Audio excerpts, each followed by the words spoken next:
Hello, welcome back to the channel. We've not touched on Blood Angels in a while, so I thought we'd go into another stellar unit within the supplement, which is the Death Company Marines. So if you are new guys, hit that subscribe button below. We're trying to gain more Blood Angels players here, so it would be great if you could share the video with other Blood Angels players. So these are one of the elite options here, not troops unfortunately, that would be cool. And we don't get the Dark Angel treatment either, so no objectives secured with our Death Company. Not only that, they're not performing actions for your secondaries. Now a min unit of 5 of these is going to cost you 7 power or 22 points per man pre-Wargear. They can be taken in units up to 10, and also one of those rare units that actually put the power rating up due to one of the upgrades which we'll go over later in the video. Beginning with their stat line then, movement 6 inch, weapon skill 3+, ballistic skill 3+, strength 4, toughness 4, wounds 2, attacks 2, leadership 7 and a 3+ save. Note here that there's no sergeant within the unit, so that leadership 7 is quite low. As for keywords of note, obviously they're a Blood Angels unit.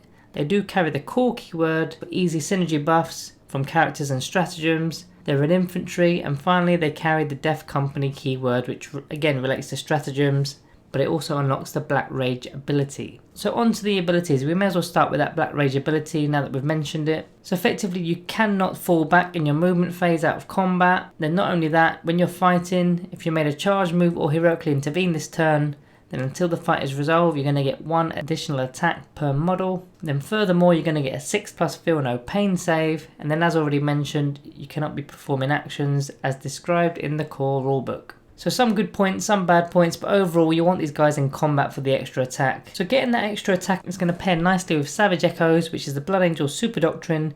If you charge or were charged in the Assault doctrine, then you're going to get an extra attack per model in the unit. They've also got the army bonus of Red Thirst, which is the chapter tactics, so you're adding 1 to the advance and charge rolls for the unit. Furthermore, if the unit made that charge move or were charged or heroically intervened, you're going to get a +1 to the wound rolls, which is in melee. Now that one's brutal, as a lot of things are now wounded on 2s. Then of course you've got Angels of Death for the 4 individual Space Marine buffs, which we'll get into in the weapons section. The only one that's not relevant here to the weapons is Thou Shalt Know No Fear, which is where you don't take any modifiers to your combat attrition tests. And again with that leadership 7 you're going to need to be a little bit careful with the morale phase. So go on to the weapons then, there's tons of options here. So firstly, every model is equipped with a bolt pistol and a Stardust chainsword, and then the frag and crack grenades. I'll put the bolt pistol and grenades up on the screen now. All should see some sort of use if you select this loadout. The Astartes chainsword is strength user, making it a strength 4, -1 AP, 1 damage, but you get an additional attack with this weapon. So remember, Death Company get an additional attack for just being Death Company. Then with Savage Echoes, you've got potentially another one on the charge, and then a 3rd additional attack with the chainsword. Then on top of that, Shock Assault as well, giving you another attack. So the unit's got potential of 6 attacks each, or 60 attacks for a full 10-man unit, which is a lot of attacks. So let's run the first breakdown of the video, basing this off 5 attacks each. I'm not going to include Savage Echoes for this, so that's only turn 4 and 5, whereas all the other extras are very likely. A 10-man unit with 50 attacks in total that hits on 3s will score you an average pool of 33.3 hits. That's without using any buffs relating to the core keyword. Now this is where Red Thirst kicks in with a +1 to wound. If you're going up against say Guardsmen, you're going to do 27.8 wounds on average, causing 23 dead models. Against Space Marines that are toughness 4 and wounds 2, you're going to score 22 wounds on average, but only 5.6 are going to die there. When you go against Terminators, it's again 22 wounds, but only 2.5 Terminators are going to die. Then when you're talking about vehicles, say toughness 7 vehicles, 16.7 wounds, and you're going to do about 8.3 damage. So that's quite a lot of damage for just a strength 4 weapon. So very aggressive against weak infantry, but it's pretty effective against all units really. Even the 8 damage on that vehicle is pretty sweet. Now this is how the figures change once you're in the Assault doctrine, getting an additional -1 AP to the weapon, making it a -2 AP. So you can see the toughness 3 Guardsmen have gone from 23 dead models to 27. The Space Marines have gone from 5.6 to 7.4. Terminators have gone from 2.5 to 3.7. And the vehicle damage has gone from 8.3 to 11.1. So quite a difference when you turn that doctrine on. So a lot of carnage from the unit that costs 220 points. On to the upgrades and options. Firstly, any model can switch the bolt pistol and chainsword with either a bolt gun or a thunder hammer. Now the bolt gun option is a no-go, as you can't really get a melee weapon if you take this, and you are playing Blood Angels after all, so the bolt gun, don't even bother with it. The thunder hammer however is valid. It's 15 points per man though, so it does get quite expensive. It's strength 8 -2 with 3 damage, and it's a -1 to your hit roll. So no extra attack this time, and as it's not a chainsaw, but it's still a solid 40 attacks, although you're now hitting on 4s. You're going to net yourself about 20 hits, and again, don't forget Red Thirst, which means anything that is toughness 7 or less, it's going to be wounded on 2s. So against those toughness 7 or less models, it's going to be 16.7 wounds, toughness 8, you're going to get 13.3 wounds, toughness 9 is 10 wounds, each one being 3 damage, so it's quite a lot there. Pretty brutal against Terminators, not so great against Death Guard Terminators, as you'll need 2 wounds to get through just to remove a single model. The damage after regular 3+ armor saves is still pretty nasty and gets better in the Assault Doctrine, so these are ravaging anything. Even Terminator models with a 4+ Inman save are losing a straight 8 models in a single fight phase on average, which I think is disgusting. Now the next set of options are your pistol options. I'm going to display on the screen the 3 pistol upgrades for you, all costing 5 points each. I'd probably not bother with these. I do quite like the Inferno pistol, but your melee damage here is what's doing enough. So adding another 50 points onto a 10-man unit isn't really needed in my opinion. So the Inferno pistol does have the issue of not being able to shoot when coming from deep strike, which we'll go over actually in the Wargear section later in the video. The Hand Flamer is a pretty low strength at strength 3, so it's only really good against certain factions such as Eldar. And the Plasma pistol is only really useful if you're overcharging it, so then you're running the gauntlet of rolling 1s and then that plasma blowing up in your guy's face. So none of these are for me here. If you're taking a 5-man unit, I'd possibly consider them because it's not going to get too expensive there, but on a 10-man unit, definitely not. The last set of weapon options is a model can swap out the chainsword for one of the following. Either a power fist, a power maul, a power axe, or a power sword. All are 5 points except for the power fist, which is 10 points, so slightly cheaper than the hammers. Starting us off with the power fist then. Strength 8 -3 AP and the damage is 2 with a -1 to hit, so quite similar to the Thunder Hammer, except it's got a better AP but a worse damage, so it makes the hammer a better option in my opinion against your tank vehicles, but it's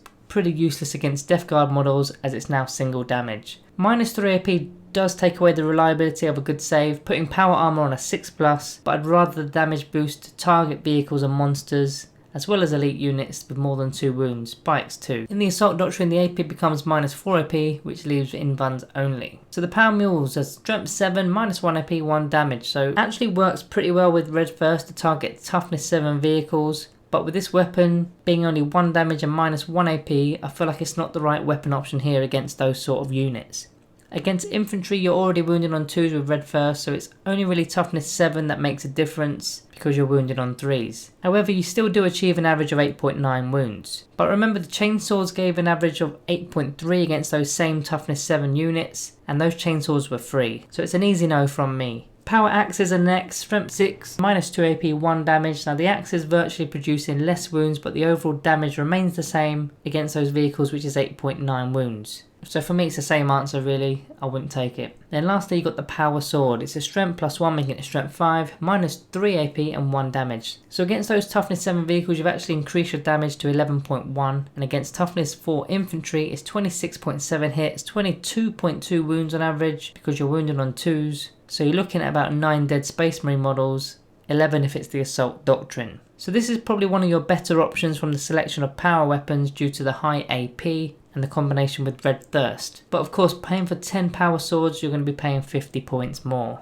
The last of the upgrades is the jump packs. Now these are 3 points a man, or if you're playing power level, it's either 1 power for a 5-man unit or 2 power for 6 or more models. The jump packs not only grant a movement characteristic of 12 inches, but also give you the fly keyword, and then on top of that, you've got the ability to deep strike. So this for me is a must-take option, as your guys need to get in melee, and it also interacts with some stratagems as well. So looking at those stratagems for your Death Company to use, starting off with the Blood Angels only stratagems, Descent of Angels for 1 CP, use if you bring on your jump pack units from reinforcements, they enter the board and can charge without any modifier penalties to your charge roll. Furthermore, each model in the unit gains a +1 to their attack roll, which is in both range and melee attacks. So hitting on 2s in combat with all those attacks and re-rolling 1s if you've got a captain or an equivalent buff on the unit. Not bad. Forlorn Furies next for 1 CP or 2 CP, depends on the unit size.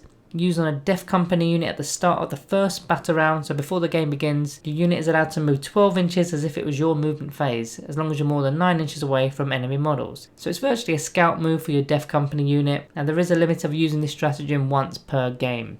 Red Rampage is next for 1 CP using the Assault Doctrine to give an additional -1 AP if you roll a 6 to wound with either a pistol or a melee weapon, and this stacks with your combat doctrines. So in that doctrine you're now going to get a -2 AP, which is superb on your chainsaws, bringing them up to -3 AP for turn 4 and 5. Refusal to die for a single command point if you've got 5 or less models, otherwise it's going to be 2 command points, used on a Death Company unit which is being targeted by an enemy unit. Now instead of having a 6+ feel no pain save with Black Rage, you're going to be getting a 5+ feel no pain save. This stratagem is limited to only once per turn, but I'd use this quite often. Then finally from the Blood Angel supplement, upon Wings of Fire for 1 CP using the movement phase on a jump pack unit with a core keyword. You can leave the battlefield and return in your next reinforcement step on your next turn, anywhere on the board, providing that you're more than 9 inches away from enemy models. It's only really usable if you've got no nearby targets and you're at least a turn away from getting to someone else, so it'll ensure that you can't be targeted as they're off the board. As far as going to the vanilla Space Marine Codex, you've got a few options there too. Hammer of Wrath 1 CP, used on a unit of jump pack models in the charge phase. You roll a d6 for each of your models. Any dice that equals or exceeds the unit's toughness will throw out 1 mortal wound, so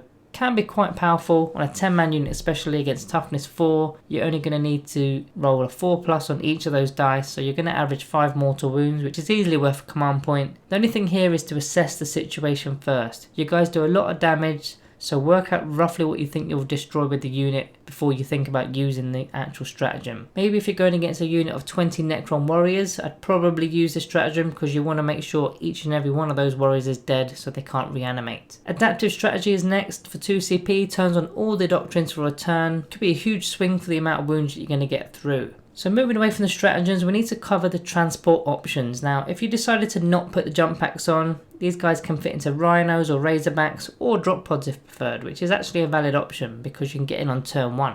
Now, jump pack units can fit into land raiders, but you really shouldn't be making use of those when you've got a deep strike ability. The same thing applies to the Storm Raven gunship, no one's taking those. As far as synergy goes, there's plenty here, guys. From the Blood Angels book, you've got Dante for the rerolls to hit rolls, you've got the Sanguinea, which grants each model in the unit a +1 to their attacks, although it won't stack with Shock Assault, so it's more for the second round of the same combat. A Sanguinary Priest with a jump pack to heal a wound each turn, and also has the ability to turn on the Assault Doctrine each turn with his Blood Chalice, which is actually a pretty big ability. Lemates for the reroll to charge roll, and you get to use his leadership, which is a leadership value of 9. I also think it's quite big because your Death Company have a leadership value of 7, which is very low. He's also got his own litanies too. Tycho the Lost grants rerolls of 1s to hit, but he is quite slow with 6-inch movement, so not that usable. Then the Sanguinary Ancient also has a lot of tricks up his sleeve, giving you a +1 to your attacks. And also with his banner, you can add 1 to your leadership. And also, if you die in that same combat, on a 4+, you can stand up and do 1 attack before being removed off the board. He's also got access to a relic called Wrath of Baal, which grants your unit an additional 2-inch of movement, which isn't too bad. Then you've got all the standard HQs from the Space Marine book doing their thing. Captains rerolling 1s to hit, lieutenants rerolling 1s to wound, librarians, maybe they want to cast Psychic Fortress for a 5+ in-1 save, although if you did have a Psyker, you're quite likely to have your Dreadnought Psyker or Mephiston. Then like Lemates, you've got a Chaplain with the litanies, you can take one on a bike as well to keep up. Now there are some real valuable options in the litanies. You've got Litany of Hate to reroll hits. You've got the Canticle of Hate to add 2 inches to your unit's charge roll, which stacks with Red Thirst for a further inch. Then Pilings and Consolidation moves are actually doubled as well. The only one I'd not take here is the Exaltation of Rage, because Red Thirst already gives you a +1 to your wound roll, and as we know from the core book, hit rolls and wound rolls are capped at a +1 and a -1, so unless there's a negative modifier on the unit, which is rare for wound rolls, this is kind of pointless. Then finally, Apothecaries to restore models. Now I prefer the Sanguinary Priest in this case, as he can have a jump pack to keep up with your Death Company.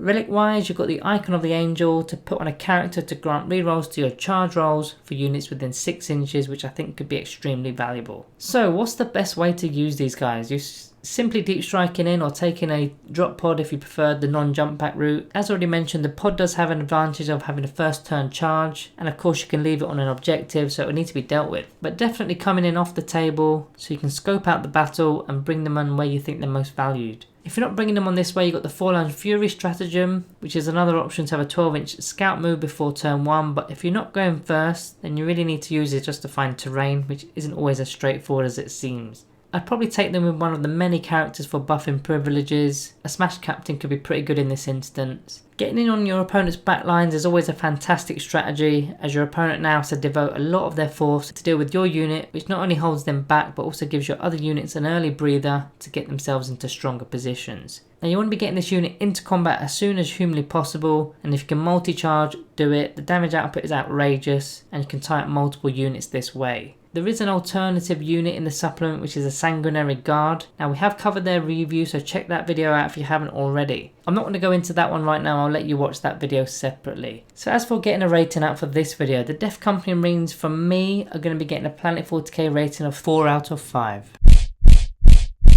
Let me know your thoughts below in the comments guys. What unit do you prefer from the two? Smash the thumbs up on your exits. Thank you all for watching and I'll see you in the next one.